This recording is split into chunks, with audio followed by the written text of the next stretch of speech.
One of the things I get asked the most is if I have any tips or advice on how to learn or refresh French. Because so many people would love to move to Paris or in France in general, but they don't know French and they have no idea of how they could possibly learn French, apart, of course, from enrolling to a French language school. So in today's video, we're going to see 10 ways to learn or refresh your French.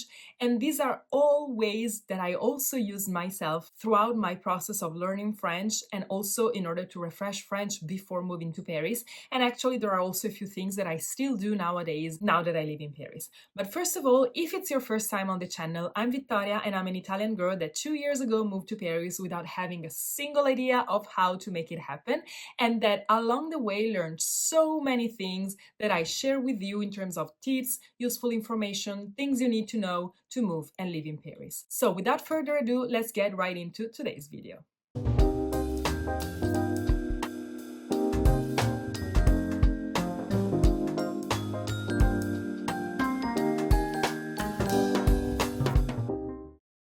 Okay, so first of all, as I just said, probably the main way to learn or refresh French is to enroll to a French language school, because of course that would give you like the 360 degrees preparation. But it's not always possible because life, because work, because money, and because we all have so many commitments already that maybe enrolling to a French language school is not something sustainable. Maybe because we don't have 2 evenings per week that we can dedicate to that. Maybe because we never know at what time we're going to end our workday, so we cannot commit to a specific place and a specific time. Maybe because we get to the end of our workday and all we want to do is to go back home to our family, to our significant others, and we don't have enough time to dedicate to a proper language school schedule. And I totally get you. Like, completely get you. And that's the reason why I'm creating this video, because nowadays we are lucky enough to have access to so many elements, to so many ways to actually learn a language, which doesn't have to be strictly restricted to a language school, which really allows us to have a variety of means that could allow us to learn or refresh a language. And that's the reason why I prepared a list of 10 ways that you can actually use in your daily life and make sure to mix them all in order to create the perfect cocktail to learn or refresh French. And another important thing that I want to tell you is, as in this video, I'm going to mention a lot of websites, apps, platforms, and tools that you can use. None of them are sponsored, like none of them. These are all websites, platforms, and apps that I have been using myself or that I've discovered because friends have used them. And I'm going to share them with you just as I would do with friends that would ask me for some advice on how they could learn French. So yeah, just for transparency purposes. So let's start with the first point on our list, which is languages apps. Now, languages apps are incredible because really they can help you learn a full language through an app and through daily exercises that you do whenever you have 5 to 10 minutes. Now, I've been using languages apps myself and I love them. Like, honestly, I think that probably 70% of my level of French was because of languages apps, but still, it's not enough. Like, you cannot rely only on languages apps. This is my opinion. You have to have something else together with that, which could be something from the other points we're going to talk about, but it has to be something else. You cannot just, download a languages app and you say, okay, that's it, I'm gonna just do that. I don't think that's I think you would miss a lot of your learning if you just do that. By the way, language apps are amazing because they can allow you, as I just said before, to dedicate to them whenever you have 5 minutes, 10 minutes, half an hour, 1 hour, whenever you want. You can just open the app. When you're commuting in the morning, you're going to work, you're in the tube, you're in the tram, you're in the bus, in a train, whatever means of transport, not if you're driving, of course, but you can open your app and just do daily exercises. And they are getting better and better as time goes by because they are implementing them with so many features, and that also allows you not only to interact with the app, but also to remember the words, to really learn the language language. And I really love that. And I'm talking about apps like Babbel, Duolingo, Rosetta Stone. There are so many language apps, and most of them also have the free trial. So you could actually download them and create an account to do the free trial. And again, this is not sponsored, just what I did. And then you can see if it's actually your cup of tea, if it's okay for you, if you like them. And then you can actually decide to purchase a subscription if you see that it's something that could work for you and that you could manage to actually add to your daily life. So yeah, language apps, it's definitely the first point. Second point, if you want to actually have something more structured, there are so many websites and platforms where you could actually purchase entire language courses, like for example, Udemy or Coursera. These are websites where you can find courses for everything. You can find courses from language learning. You can find courses on how to create a table, on how to do gardening, courses on Excel, how to use Excel, how to use Photoshop. Like there is a course for everything. And the cool thing, for example, I purchased a lot of courses from Udemy in the past.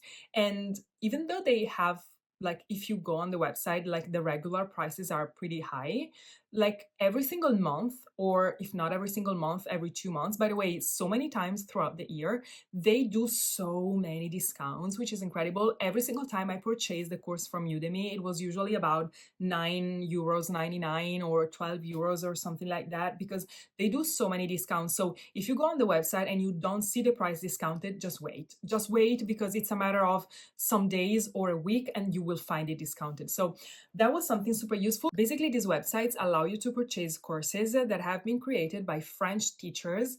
And these are video lessons, but that you can watch in streaming whenever you want. So they are pre-recorded lessons. So you don't need to actually connect live at a certain hour in a certain day. You can just purchase the course, the entire course, and then you will open like the whole course section, and you will see all the lessons, and you can just click on play whenever you want to watch a lesson. And then you usually can also download all the materials of the lessons, which are exercises, recaps of the lesson, things that you have to do for the next lesson. So it's super useful because you can have access to proper video lessons with a proper teacher, but you can actually access whenever you want, which is amazing in terms of flexibility, because if you never know whenever you have time, at least you have your course there. And for example, when you get home from work and you're tired and you just want to go on the couch, you just play your video lesson and you're actually watching something, but you're also learning, which is cool. So yeah, this is something that I use myself and I really like that, and I really found it useful. So that's the second point of my list. Now, the third point is actually connected to this one. If you like having the interaction with the teacher, but you would actually like to have a live interaction because you would like to be able to ask questions, or to, by the way, have someone fully dedicated to you, there are so many other platforms that you can use where you can actually book a teacher for the specific time slot that you prefer in a specific day. And most importantly, depending on your budget. So for example, there is this platform which is called Preply, and I've used that and I absolutely adore that. And you can actually look for French teachers, and then you will find that there are so many options among which you can choose. And there is a teacher for every budget. There are French teachers for €5 per hour, €8 per hour, €12 per hour, and more. And you can check every teacher's profile. So you can see their description, you can see the reviews of the students that work with them. And once you find your match, so the teacher that you like and that you think would work well with you can select the teacher, you can just book the time slot, and you will pay by hour. So it's amazing because that also allows you to be very flexible and be sure that you can book a teacher and your French lesson whenever you have time, which could also be, for example, during your lunch break if you have time. And the cool thing is that when you connect with the teacher, you can actually explain what your needs are, which is another very important thing, because sometimes when we enroll to a language school, you have to, go with the flow. You have to, by the way, be aligned to the whole class. While with a teacher that you book for yourself, you can actually explain what your needs are, what your goals are. You can say, listen, I never studied French in my life and I want to start from scratch, or I already have a base in French and I really want to improve that, or I know French, I speak French, I have an intermediate level, but I really want to get very specific into professional French in this specific sector, like, I don't know, something specific that you want to improve, you can discuss this with the teacher, and then the teacher will make sure to align to your needs. Or maybe you just want to train conversation because you know grammar, you know words, but you want someone you can actually speak with in order to make sure that your way of communicating gets smoother, for example. So this is something that really helps you having something more customized on your person. And I have used Reply and I love that. Another platform that does the same thing is Lingoda, which allows you to book teachers and have private lessons with teachers. So that's also pretty useful and pretty cool. Now, third point on the list is a way and platforms that allow you to memorize words, because that's one of the most important things. Like, no matter how much you get to learn the grammar, the order of the words in the sentence, like how to communicate the pronunciation of words, if you don't know how to translate specific things and the single words, like, you won't be able to communicate. And this happened to me so many times, above all in the beginning. It was so frustrating. Like, I was talking with someone in French, like I was paying so much attention in my mind to how I was using the grammar and the order of the words in the sentence and everything, verbs and things. And then at some point I realized that I didn't know the specific word for that specific thing that I was going to say. And so I immediately stopped and I was like, and they were like, "Are you okay?" So words are so important. And yes, of course, words is something that you will learn as you go. The vocabulary, you will build it as you get used to the language. It's normal. There will always be words that you realize you don't know how to say them, but it's normal. It's part of the experience. But if you can, in the beginning, at least start to create a vocabulary, that's the best thing you can do. And there are these platforms. For example, Memrise is one of the most known ones. There's also Enki and Quizlet. These are apps and websites that allow you to actually create flashcards. So you have this place in your phone where you can actually collect all the flashcards with all the words and the translation of the words. So you can start creating your vocabulary. And that really helps you remember the words, and it helps you create a vocabulary, which is one of the most important things when learning a new language. Now, fifth point on our list. I can't remember if I said 4 points or fourth point. Okay, my brain is kind of exploding right now. I'm talking in English, thinking in Italian, speaking about French. So my brain is kind of a big loss in translation. But yeah, fifth point on the list. There are so many websites that allow you to have access to resources about the daily life in France, which is actually a great way to learn how things are actually said and communicated in French. Because this is another thing that I realized when I moved here. When I moved to Paris and people started talking to me, I was like, hold on a second. I learned French, and this is not the French I studied. This is something else. And I think it's pretty normal because every single country and every single city within a country has a way of speaking which is different from the strict grammatical way. You have to consider there are dialects, there are accents, and most importantly, there is the slang.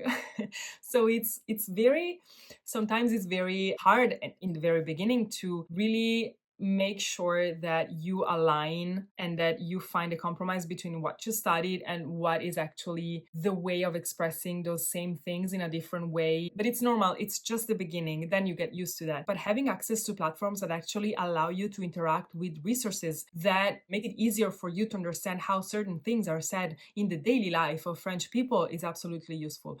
The first one, of course, is this one, YouTube. It's one of the main resources that we can have to have access to the way people talk in French, because YouTube could actually be a sort of reality platform on the world, and in this specific case on France. Like, on YouTube, you can find everything. You can filter for subjects that you're interested in, explained by French YouTuber, for example. You can find French lessons. You can find French comedians. You can find French small pieces of movies. You can find interviews, so many interviews. Like, for example, one of the things that I remember I loved doing was watching interviews to French actors, speaking in French, of course, because that allowed me to actually hear what they were saying, maybe because they were talking about the latest movie that was coming out, and I'm passionate about cinema and movies in general. So that was something that I really like to do. But interviews, reality shows, everything that you like, you can find it on YouTube or on platforms like this, and you can get used to the way that that French people have to actually speak. And other platforms, like for example, this one are BBC Languages, which also has a section dedicated to French, or for example, Fluent U, or one of the most used one is Coffee Break French, that also allows you to have clips and interviews and things that are about the daily life in France. Now, let's get to our sixth point, which is language exchange apps. And this is super useful because it's like finding a pen friend, but in French. Because usually, like the way these language exchange apps work is that you find someone French or whose mother tongue is French and that wants to train your own language.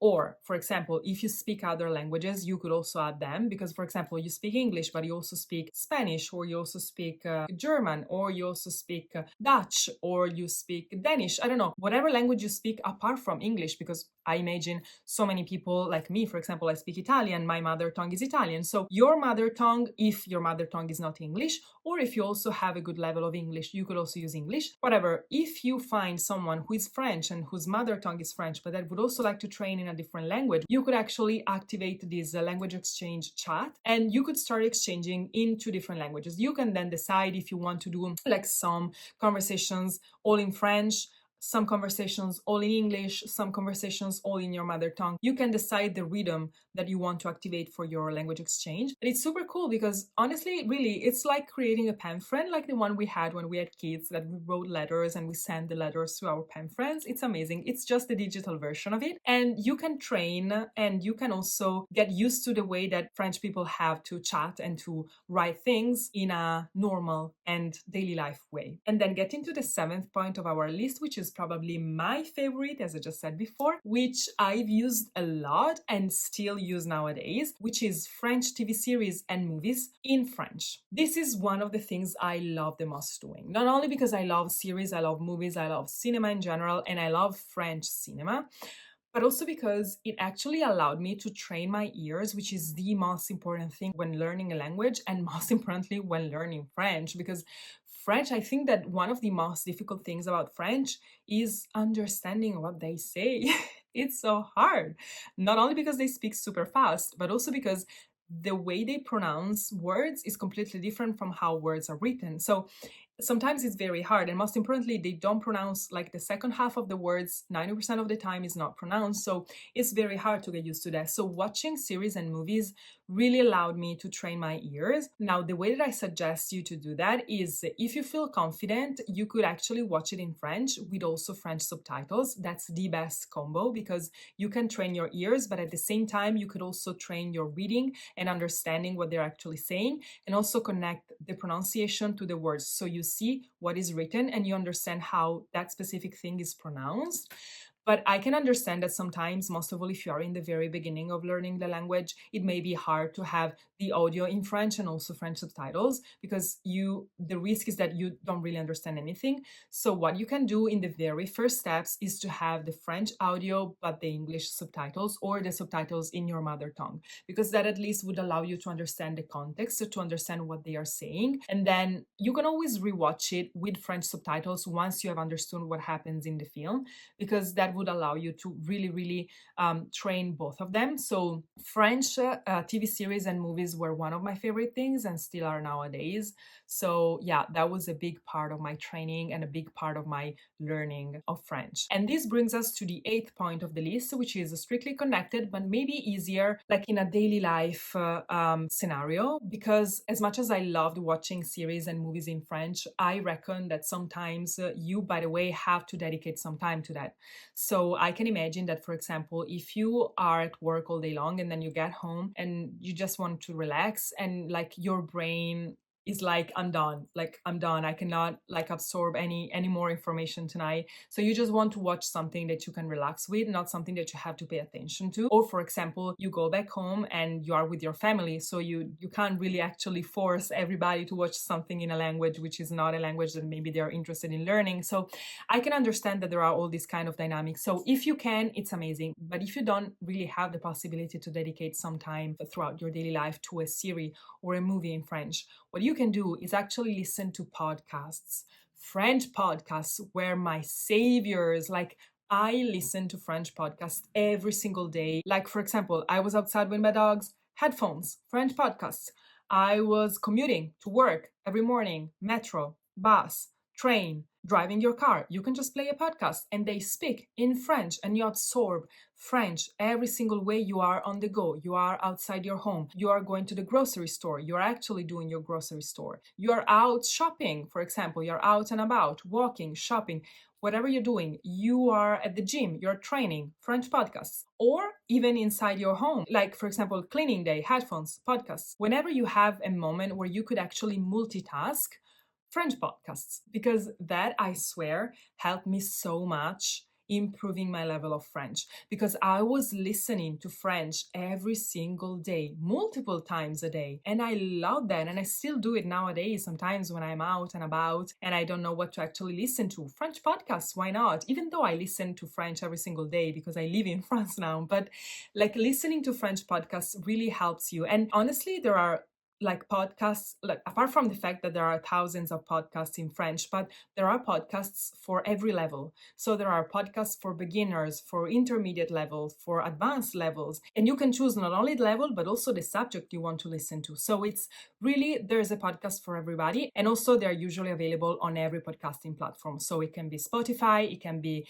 Apple Music, it can be Google Podcasts, it could be whatever. So French podcasts, honestly, just introduce them in your daily life and you will see how your French learning skyrockets. And then getting to the ninth point of the list, which is on the same actually wavelength of French movies and French podcasts, is books in French. Reading books in French actually really helps you training your reading.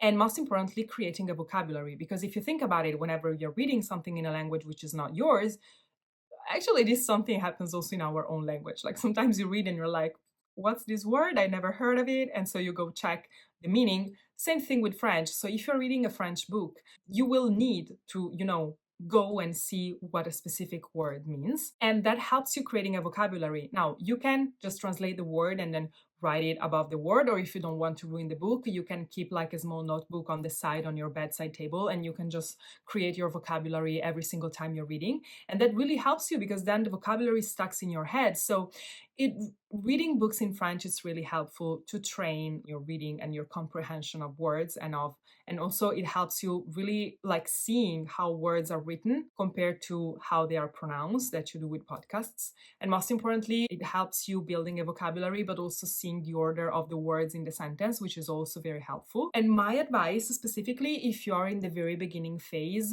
is to focus on books for kids, because books for kids are always written in a very easy French because they are thought for people that are approaching to the language for the first time. So it's very useful. And also an additional help could be, for example, to purchase books for kids that you already know. Like, for example, Cinderella, Snow White, The Sleeping Beauty, whatever like bedtime story you know and you love and you were used to, you could purchase it in French. First of all, because it's interesting to see how it's actually translated in a different language, but also because it's something that you already know. It's a story that you already know. You know the plot, you know what happens. So it's helpful for you because at least you can maybe also understand what they are saying without actually go see what the words specifically mean. Now, I always suggest you to go check the translation because we don't want any false friend here, but you really could start with the bedtime stories that you already know, because that would really help you having already a context and would make it easier to actually read the book. And then as you like get used to that and as you get more confident with the language, you can always purchase